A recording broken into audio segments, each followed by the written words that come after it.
ஐயா மாநாட்டு குழு தலைவர் மருத்துவர் சின்னையா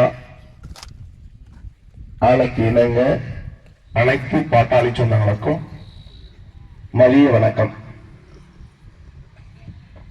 மாநாட்டுக்கு இந்த மாநாட்டினுடைய முக்கியமான குறிக்கோள் என்னவென்றால் இடஒதுக்கீடு தான்.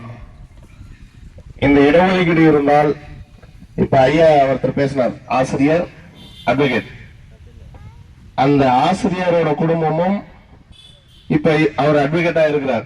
அவரோட குடும்பம் எப்படி இருக்குதுன்றது பக்கம் இருக்கிறவங்களுக்கு தெரியும். வச்சுக்கோ, அவர் வேலைக்கு போனார், அவர் குடும்பம் நல்லா இருக்குது. அப்ப எல்லார் குடும்பமும் வேலைக்கு போனா அந்த குடும்பம் நல்லா இருக்கும். அந்த இடஒதுக்கீடு நமக்கு படிக்கிறதுக்கும் வாய்ப்பு இல்லை, வேலைக்கு போறதுக்கும் வாய்ப்பு இல்லை. அந்த இடஒதுக்கீடு தான் இந்த மாநாட்டினுடைய முக்கிய குறிக்கோள். அதே மாதிரி இந்த பெண்கள்லாம் இப்ப நான் 2 நாளைக்கு முன்ன வேற ஒரு ஊருக்கு பேசுறதுக்காக அந்த பெண்கள் முன்ன அவங்களே என்னன்னாங்கன்னா, இந்த டொனேஷன் பண்றதுக்கு புக் இருக்குது. இப்ப சொன்ன மாதிரியே தான் சொன்னோம். அந்த ஊர்ல மகளிர் சங்கம் நடத்துற பெண்கள் ஒரு 4 பேர் சேர்ந்து, இல்ல நாங்க எல்லாரும் நாங்களே பாத்துக்கிறோம், அந்த மகளிர் சங்கத்துக்காரு நாங்க பார்த்து எங்களுக்கு ஒரு பஸ் வச்சுக்கிறோம் நாங்களே அப்படின்னு சொல்லி அந்த மாதிரி பண்ணாங்க.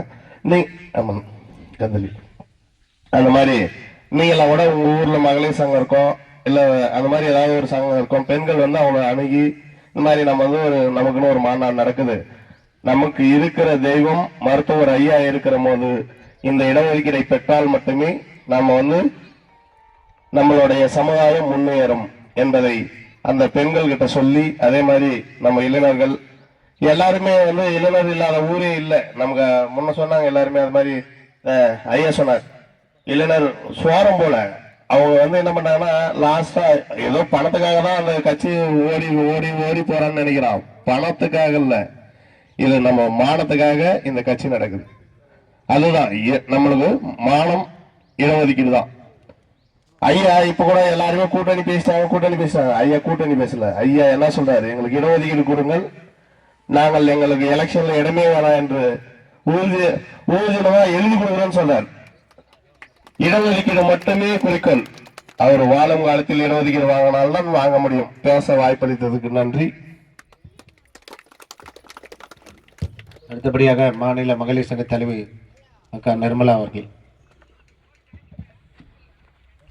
இந்த முக்கிய